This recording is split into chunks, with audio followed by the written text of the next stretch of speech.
dismissed from drama school with a note that read, wasting her time, but she's too shy to put her best foot forward. Okay. Turned down by the Decca recording company who said, we don't like their setup, and guitar music is on the way out. A failed soldier, farmer, and real estate agent, at 38 years old, he went to work for his father as a handyman. Cut from the high school basketball team, he went home, locked himself in his room, and cried. A teacher told him he was too stupid to learn anything, and he should go into a field where he might succeed by virtue of his pleasant personality. Fired from a newspaper because he lacked imagination and had no original ideas. His fiancée died. He failed in business twice. He had a nervous breakdown, and he was defeated in 8 elections. If you've never failed, you've never lived.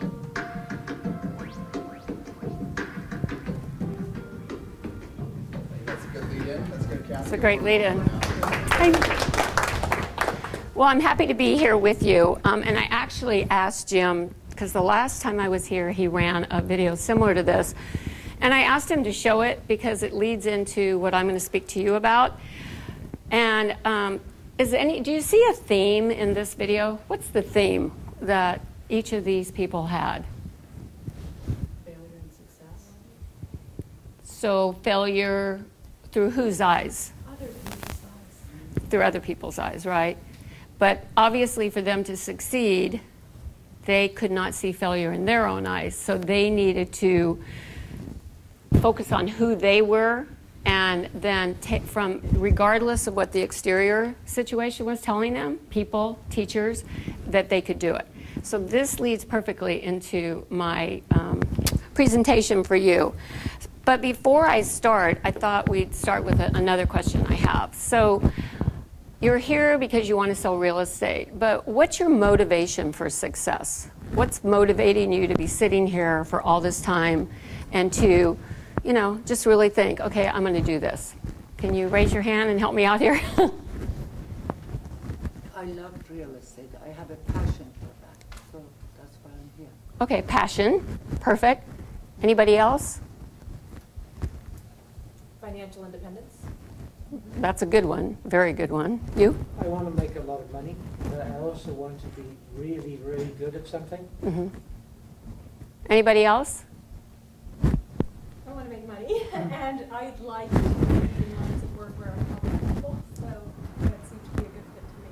I was a teacher, so I wasn't making money, but I was helping people all the time, so I thought I'll do something where I can be helping people, doing a service for people while hopefully making a decent salary at the same time. Actually, my goal is to make a lot of money, but not just a decent salary. So I was... Income.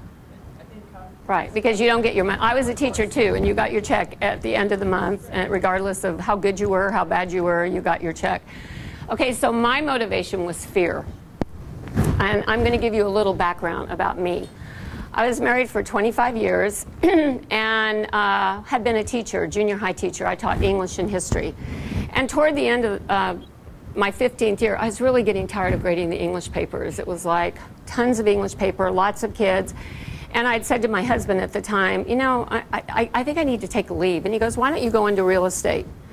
And I thought, he had been a builder developer and I'd worked with real estate agents. And I thought, you know, I could do this, I'll try. But I'm going to take a leave so that I have a safety net, because I definitely don't want to be out there being in real estate and not have my safety net.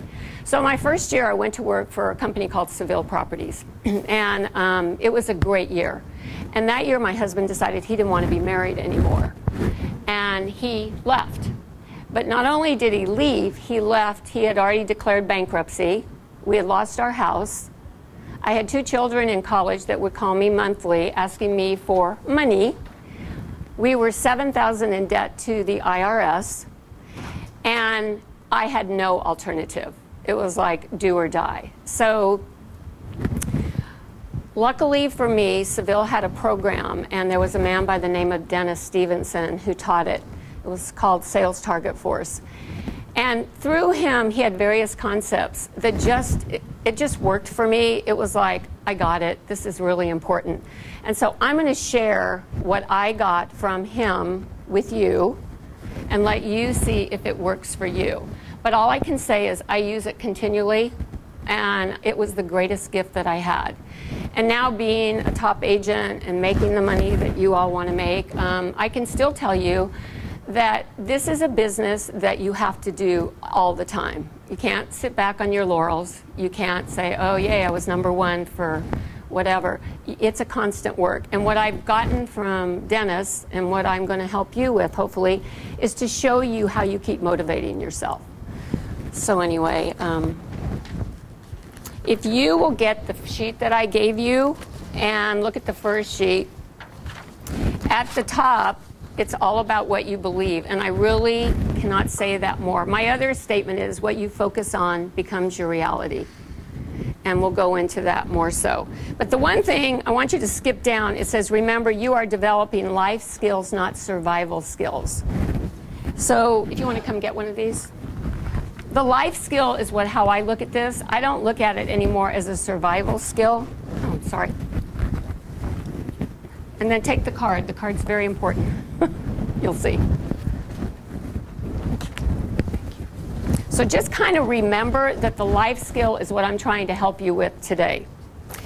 All right, so the first page says, you trusting you. This is, again, not me. This is Dennis Stevenson, who sadly passed away about 10 years ago, I think, but was my gift, and I hope he'll be a gift to you as well, and I hope I can be part of that gift. So the first thing, it says, bet on yourself, not on the outcome. So you got to first know who you are and just know that it's going to be you that can do everything. And I'm going to go through this, but what I would really like is tonight, if you have time, go back and reread this. Take the time to go through the paragraphs, really read it slower so that you get a sense of what it's saying, because it's very, very important. And I have this many sheets of paper that he gave me, but I'm picking out the ones that I feel are the best for you to be able to get you going, to get that feeling that you can do this, and that regardless of what the economy's like, regardless of how many other agents are selling a lot of houses, regardless of a buyer coming in and saying, you know, I chose to work with someone else, you get to feel who you are and you can move through this. Okay, so trust is the first thing. To know your abilities, to be able to count on you and have an experience of trusting that you will manage the agreements that you make. Trusting you has to do with the confidence that you feel towards yourself. Do you have a high degree of self-confidence? Can you count on you to do what you say? What level of personal integrity do you experience? Do you consider yourself trustworthy? Take a look at how you honestly feel about yourself. Make some notes about what thoughts are there for you. You should do that tonight. Just, you know, brainstorm it really quickly. And this is his words, not mine. I've traveled all over the world and studied many different cultures. And that, of course, includes culture we live in. One of the most common ideas that all cultures seem to have is that who you are, how successful you are, is a product of what you have done, what you have, and the amount of symbols that you have collected around you to indicate your abilities and your success. This is what I love. Let me say flatly that the outcome, the evidence, the symbols of success do not determine who you are. You do. Your ability to trust yourself will not be found in your history, your reputation, what you know of yourself, or what seems to be familiar for you about you. It will be found in you. You taking on an attitude about yourself that may have no evidence to support it. An attitude that you can't prove, can call yourself a winner and successful even though you don't have enough evidence in the physical world to prove it to others. Yes, you can. We're going to call this attitude your motto.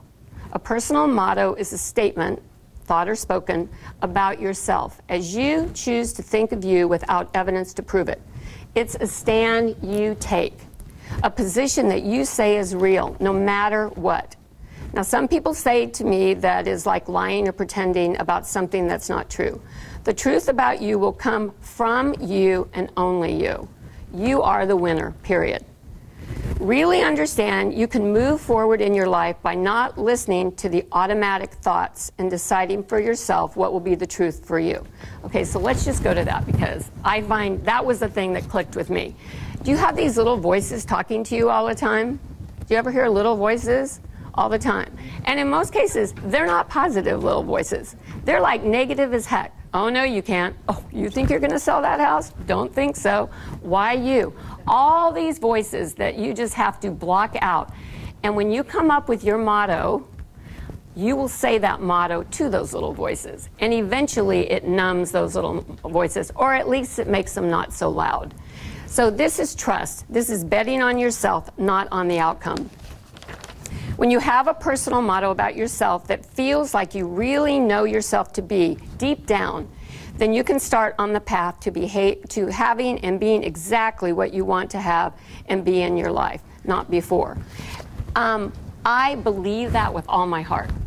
I believe that once you come up with, I'm a winner, I'm successful, I have abundance, it really comes through if you say it, and you say it with conviction, and you, believe it or not, it sounds funny, and I'll show you another thing, but you have to feel it. You got to think it. And when you say it, you just don't go, I'm successful, I'm a winner, I'm good at everything.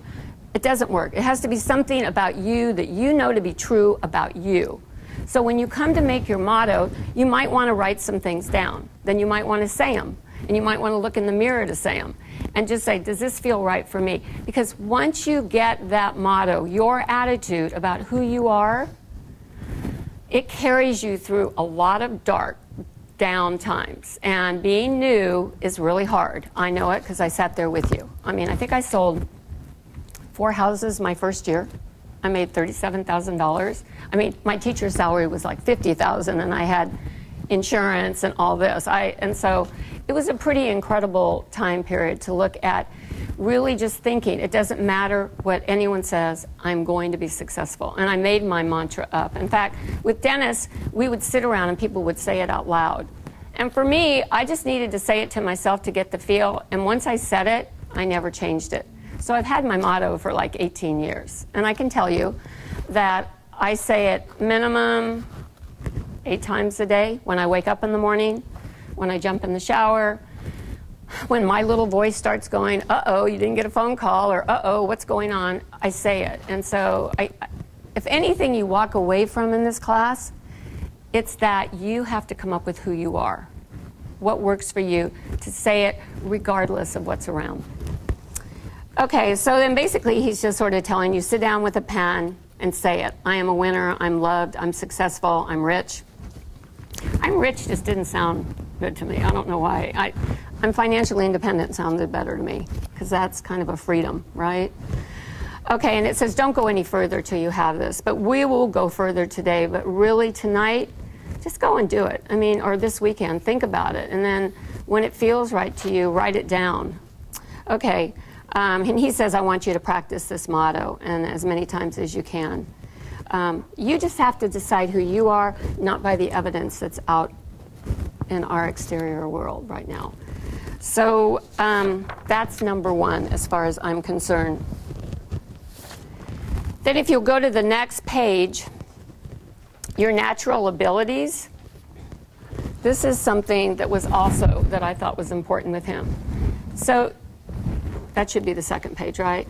To trust, to know your power, to demonstrate it to yourself in the physical world by managing agreements. It's not what you do, but that you do it. That's over my desk. I have that right over my desk. It's not what you do, it's that you do it. Okay, so what do you have to do first? Well, for me, I'm a goal person. I always establish goals. So I establish goals, yearly goals. I sit down in December and I write goals. Not just monetary goals, but just personal goals, because you got to have balance in your life, right? You can't just do all this or you'll go crazy.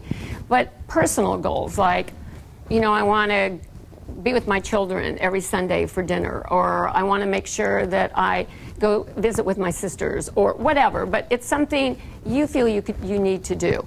So then I do monthly goals, and I have an old-fashioned Franklin that I write my monthly goals in, whether it be I'm going to get 5 new listings for the month, I'm going to get 5 new buyers, I'm going to have 4 close of escrows a month, or I'm going to go practice golf, because if I want to have balance, I should try to be a good golfer, but I'm not. But I do write that I'm going to do it. So it's just various goals that I'm accountable for. So then what does it mean when you have the goal? All right, so for me, when I first started in the business, I lived in an area called the Crossings. I'd been able to buy a house after my divorce, and it was a nice unit, or a group of condominiums and townhouses. And I decided that my niche was going to be the Crossings, because there was no real agent there, and why not me?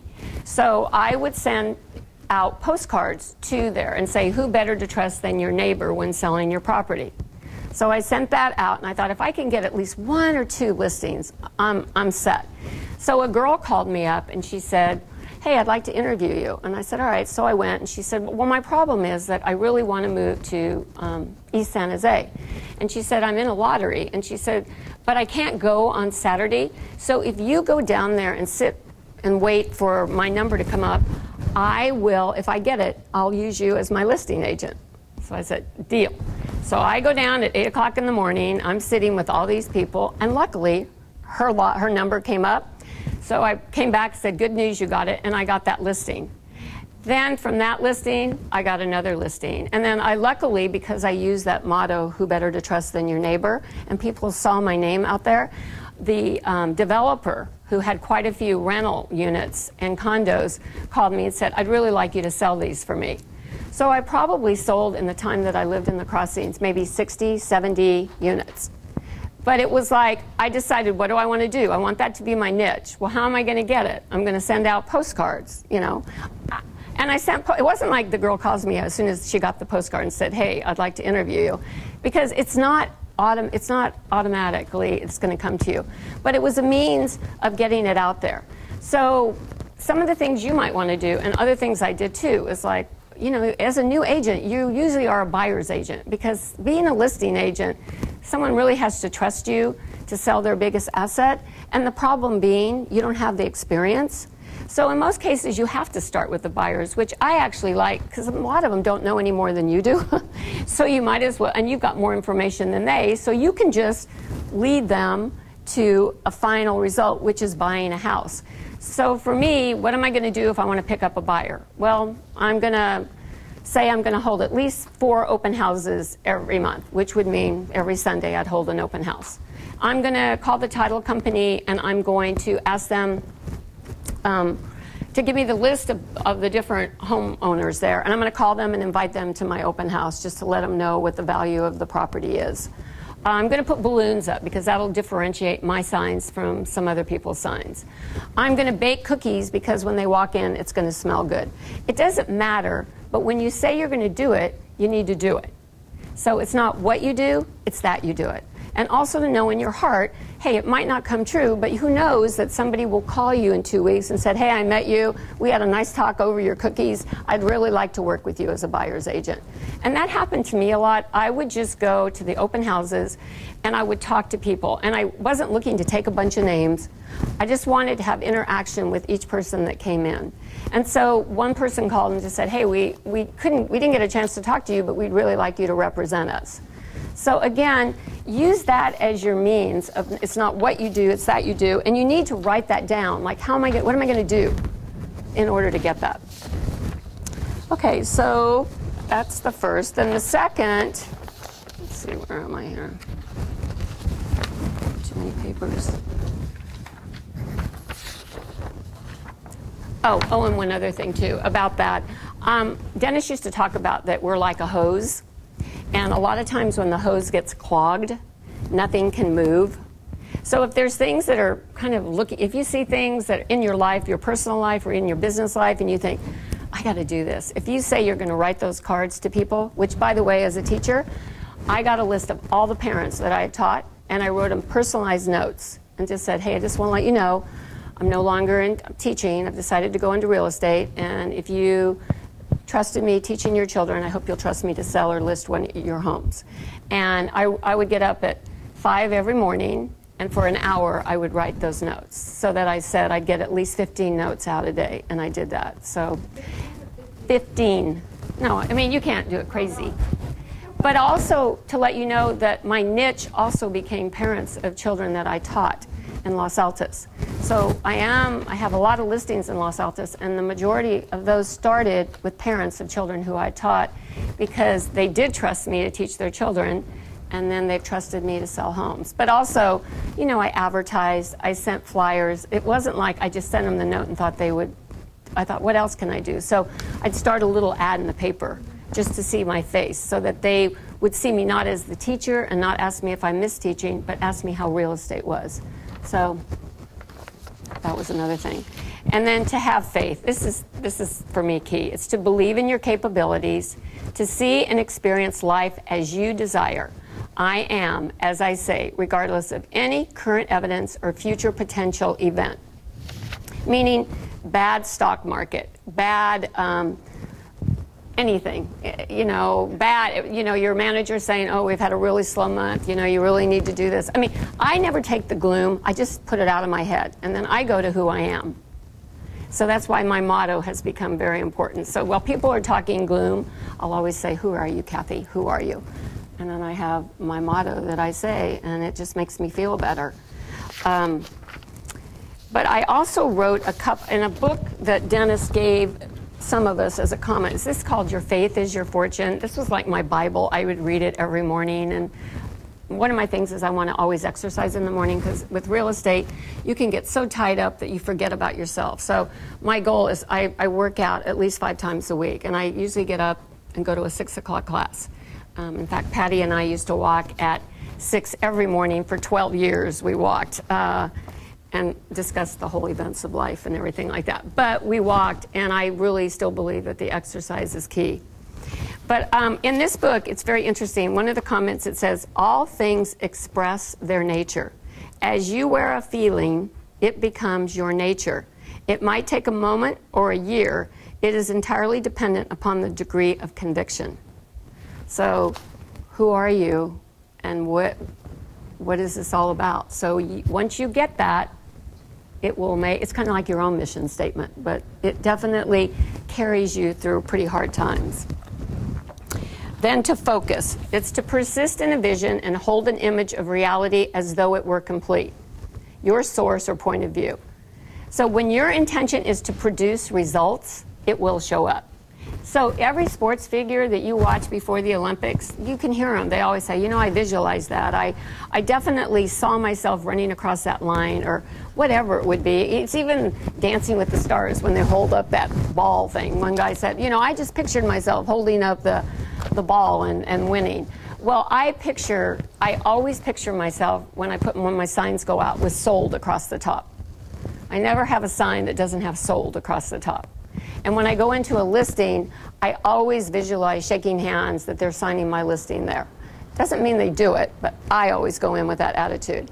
And then some people know this. In my shower, I always say my mantra, and I have my goals that I say daily, but I always write sold on my shower door, and then I list my houses that I have listed.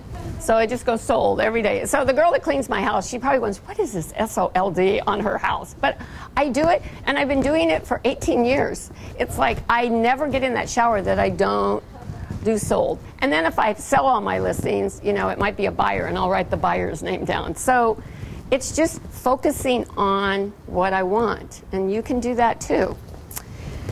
Then to have a choice, and see it. To freely accept events as they occur, to surrender to them, and use them as a platform to respond and express your unconditional, unlimited self. Freedom. Okay, so we do have a choice.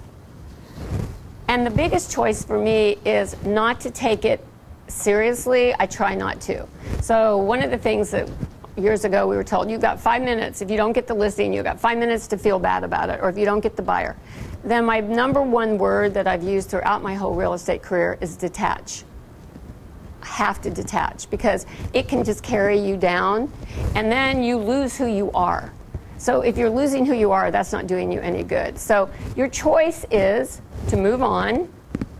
What you focus on becomes your reality, and then what steps are you going to take next? Like, okay, so if you have a list of these things, you can just go right into it, so that it doesn't make you sit in yourself and be the victim, because victims don't do well in this business. Buyers know victims, sellers know victims. If you're scared, they'll know it. So you have to have that confidence in you when you walk in. So my big word everybody knows is detach. Okay. Also, in front of you, I've given you a couple of the I am statements. If you'll look at that, I'm only going to do a couple because you can go ahead and read it. But the ones that I really like are, I am only as I believe myself to be that which does transcend. And I like the last one, I am consciously claim yourself to be that which you seek. I became conscious of being it. I shall continue to be conscious of being it until that which I am conscious of being is perfectly expressed. Yes, I shall decree a thing and it shall come to pass.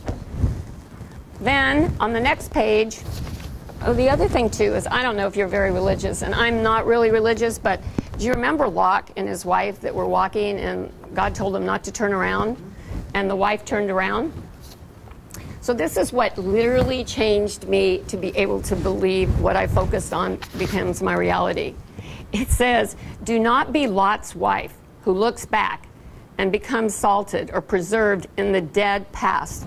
It's gone. Your past is gone. Today's important. Be a Lot who does not look back, but who keeps his vision focused upon the promised land, the thing desired. So for me, that just sort of, I was reading it, and I thought, oh, I get it. That's what they're talking about. So between the motto and that, it's been really helpful. I just brought, which, Jim probably passed these out, just checklists for ultimate open houses. And these are just things too. It's not what you do, it's that you do it. And if you want to get a listing or you want to pick up a buyer, you might use some of these ideas that were given. Did you pass these out this time? Oh, no, I meant, did he pass it out to you this time around? Okay, well, perfect, because I do a lot of these things, I think I went to an open house, because I like to go to open houses when I don't do my own to see what other people do, but I saw a new agent, and she had a CMA, and then she had an introduction of herself in the CMA, and it was around where the food was that she provided. And it was really a nice presentation, and I thought, I probably need to do that too, because as you do this, you get a little, not lax, but, I tend to talk more than I do put stuff about myself out there, but I don't think it hurts to have that, because then they take it with them and then they go. So anything that you think you should do, then you should do. And so this might help you.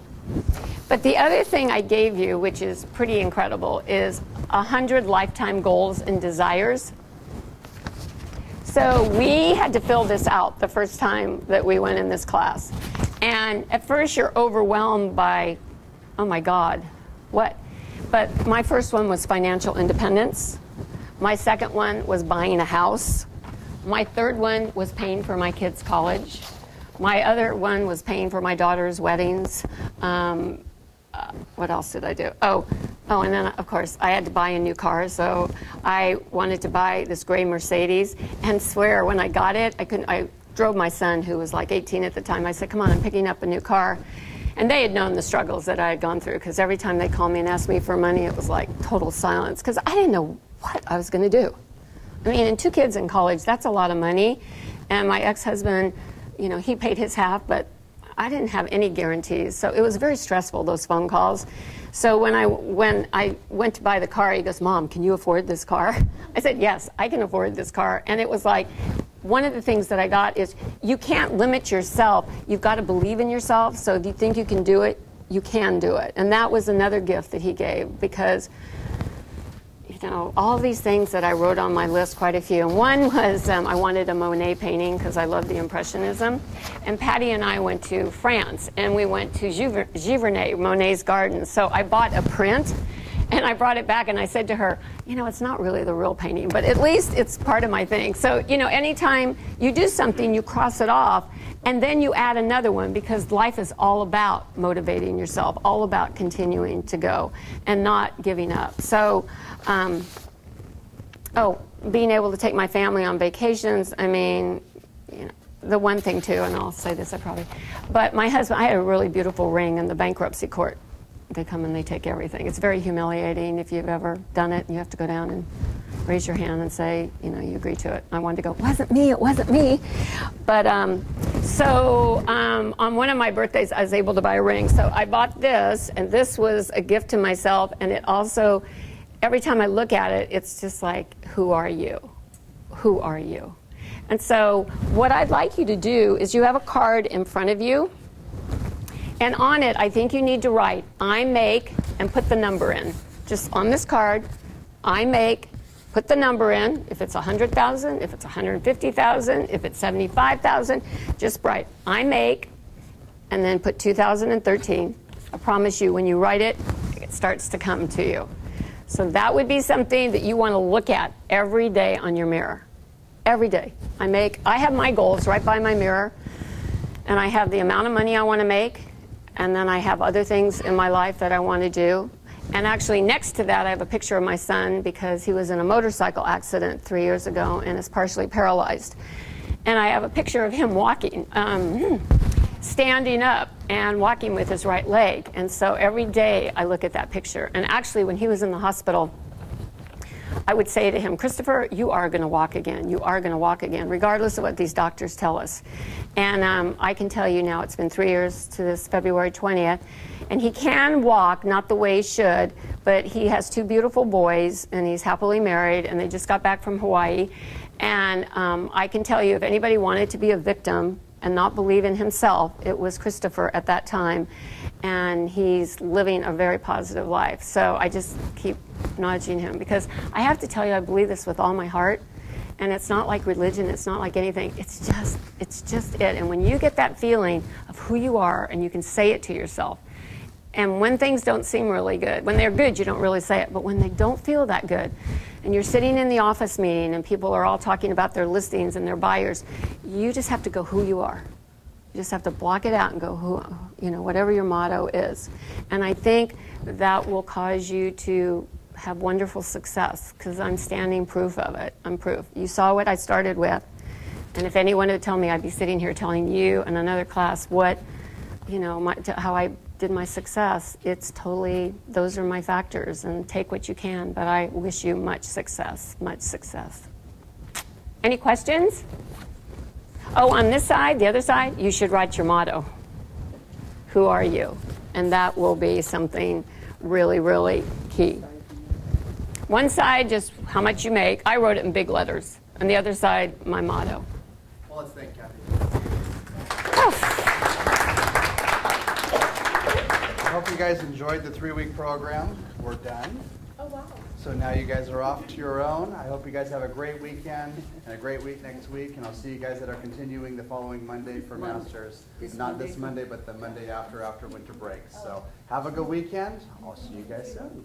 All right, guys, you're done. Thank you very much. Congratulations.